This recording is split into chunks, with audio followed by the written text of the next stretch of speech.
महाराष्ट्रात सध्या अंधश्रद्धा आणि बुवाबाजीचं प्रकरण चालू आहे आणि मी एका थोड्याशा आडबाजूच्या एका झाडाखाली पाठीमागं तुम्हाला हे एक पशु दिसतोय लटकवलेला.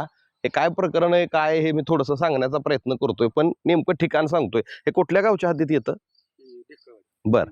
तर बारामती तालुक्यातलं आहे आणि सगळ्यात महत्वाचं मी तुम्हाला थोडंसं फिरून रस्त्याकडे जाऊन दाखवणार आहे. इथून मला आता उपमुख्यमंत्री स्वर्गीय उपमुख्यमंत्री अजित पवारांचं घर दिसतंय पाठीमागच्या बाजूला.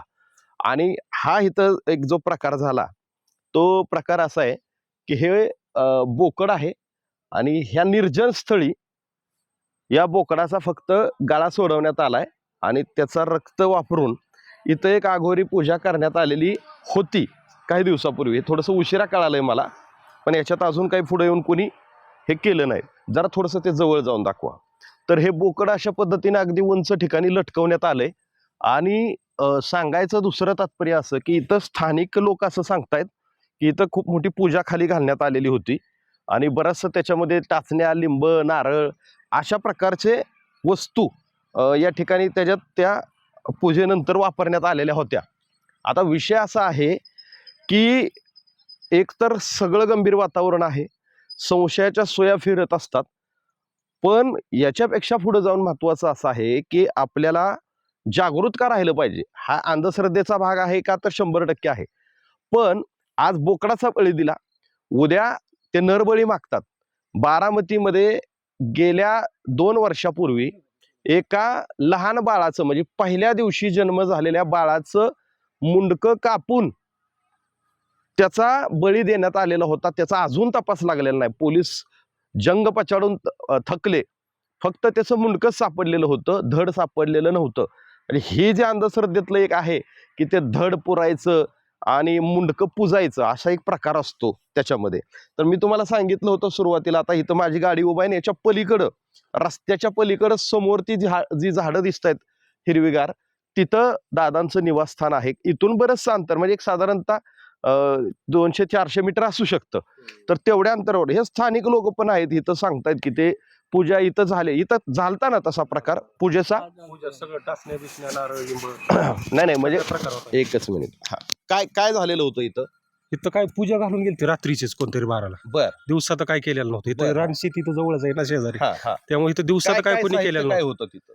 सगळं नारळ टाचण्या लिंब खाऊन ठेवलेलं तिथं, सगळं पूजा घातलेली त्यांनी. बर. त्याचं मुंडकं सोडून त्याच्यावर रक्त टाकलं होतं खाली. अच्छा. एवढंच केलेलं होतं, बाकी बरं. काय आणि नव्हतं. बरेच दिवस झालं हे झालं. चांगलं 25 दिवस होता. अच्छा. हा.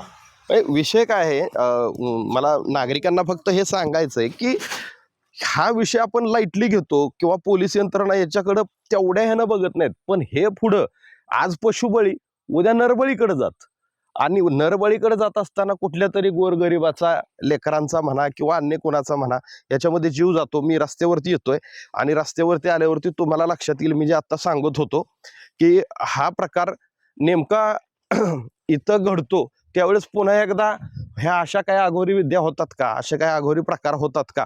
साध्य काहीच होत नाही. आपण अशा गोष्टींना भीक घालत नाही खरं तर.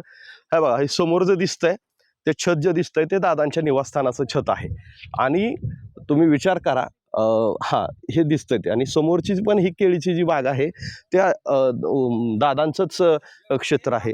सांगायचा हा विषय असा आहे की आपण अशा कुठल्याही गोष्टीला भीक घालत नाही. मी स्वतः ज्यावेळेस इथं ह्याच्यासारख्या अनेक अंधश्रद्धेचे प्रकार मी ज्यावेळेस उघडकीस आणले तर ते जे उतारे आहेत, ते जे प्रकार आहेत नरबळीसारखे, तर त्याच्या म्हणजे अशा पशुबळीसारखे, तर त्याच्यातल्या अनेक वस्तू मी स्वतः घरी वापरायला नेलेल्या आहेत. ह्या सगळ्या गोष्टी होत असताना चिंतेची बाब काय आहे की आपण आता विज्ञान युगात आहोत.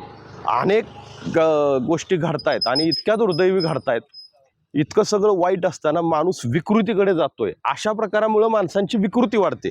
त्याला कोणाचं तरी वाटोळं करायचं असतं, कोणाबद्दल तरी काहीतरी वाईट कृत्य करायचं असतं, त्यावेळेस असं केलं जातं. रस्त्याच्या बाजूला आहे आणि हा इकडं काटेवाडी आणि इकडं ढेकळवाडी नावाचं एक गाव आहे. तर हे खूप भयंकर आहे. भयंकर. तुम्ही म्हणाल की फक्त बोकड कापून, पण आता ते बोकड कापून लटकवलेलं स्थानिक सांगतात की 15-20 दिवस झालं. उशिरा ह्या सगळ्या गोष्टी कळालेल्या आहेत. पण सांगायचं तात्पर्य हे आहे की माझी प्रशासनाला विनंती आहे, अशी लोक शोधणं गरजेचं आहे. त्याचं कारण असं की आज पशुबळी देणाऱ्या जे असले आघोरी लोक असतात ते उद्या नरबळीकडे जातात. उद्या कोणाचा तरी जीव वाचवण्यासाठी तरी अशा लोकांचा शोध लागणं गरजेचं आहे. या पंचक्रोशीतल्या काटेवाडी पंचक्रोशीतल्या लोकांना जरी याच्याबद्दल काही माहिती असली तरी त्यांनी गोपनीय पद्धतीनं सांगा. अशा लोकांचा बंदोबस्त करणं गरजेचं आहे.